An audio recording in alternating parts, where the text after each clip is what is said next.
Thank you for having me here. It is an honor to have created the icon of this new generation of internet horror, and I hope my creation inspires more people to create even more and even better work. What inspired you to create the well-dressed man? Yes, it is a bit of an unbelievable story, but the inspiration comes from a very unsettling experience from a few years ago. Go on. At one point, approximately 2 or 3 years ago, it's a very blurry memory, but I was taking a walk in the park and I hadn't gone outside for a while, so I spent quite a bit of time enjoying the view, the trees, and eventually it got very late. So it was already noon, and I realized that I had to go home or else I could be robbed or worse.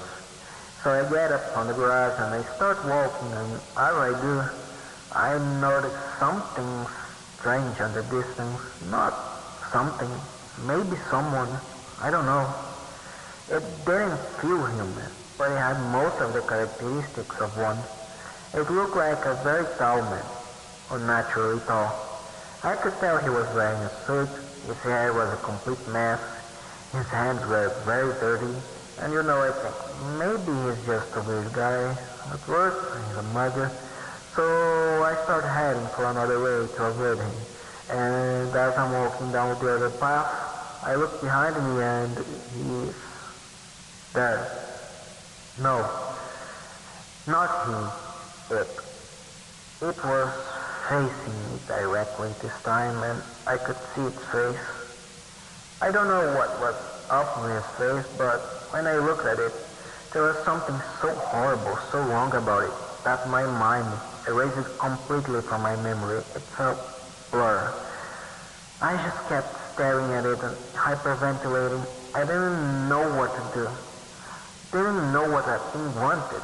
Its hands and fingers looked twisted and broken, moved slowly as it just standed there, staring. And as I stared at it, suddenly its head twisted another way.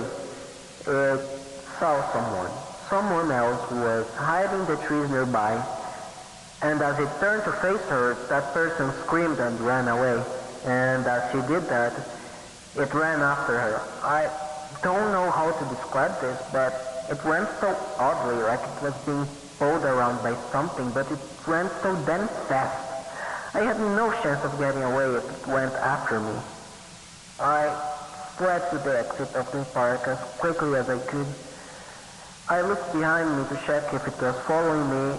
It wasn't. I don't know what happened to the woman. I don't remember what she looked like. I think someone went missing around these parts after that day. That might be her. I talked to a cop after this. Of course he didn't believe me. Of course he didn't. Not many people believed me. But the experience stuck with me, and the memories of it surely won't disappear anytime soon.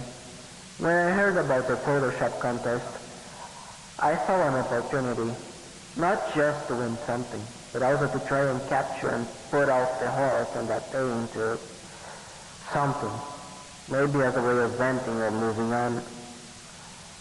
I didn't know what to do with the face, so I just left it blank, and I used the black suit to differentiate it from the real thing. I gave it some tentacles to give a eldritch horror feel, and it was done. And it resonated with a lot of people. I'm really grateful for that, though I still feel uncomfortable working with the creature. That's why I haven't written or created any official games or stories based on it. Sometimes when I'm sleeping, I wake up in the middle of the night without being able to move, and I see that thing in my window, its face completely blurred off. I know that it's paralysis or something, so it's a hallucination, but I fear that one day I will wake up in the middle of the night, being able to move my body completely, and look to the window, and it will be there.